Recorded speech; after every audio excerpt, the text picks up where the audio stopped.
ଚିତ୍ତରଞ୍ଜନ ପଟ୍ଟନାୟକ, ଜିଲ୍ଲା ରାୟଗଡ଼ା, ବ୍ଲକ ଗୁଡ଼ାରୀ ସ୍ଥାନରୁ ଆସୁଅଛି।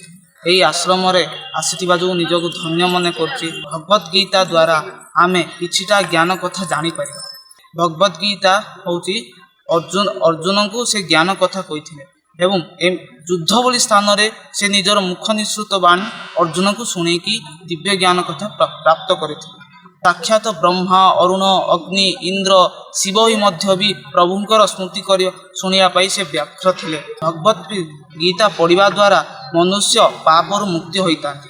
ଭଗବତ ଗୀତା ଦ୍ୱାରା ଯେତେ ଅସୁବିଧାରେ ଥିଲେ ମଧ୍ୟ ସବୁ ତାର ସମାଧାନ ହୋଇଥାଏ। ଭଗବତ ଗୀତା ଦ୍ୱାରା ଆମେ ଏହି ଆଶ୍ରମ ଦ୍ୱାରା କିଛିଟା ପଢ଼ିକି କିଛି ଭଗବତ ଗୀତା ଶୁଣିଲେ ଭଲ ଏବଂ ପଢ଼ିଲେ ବି ଭଲ।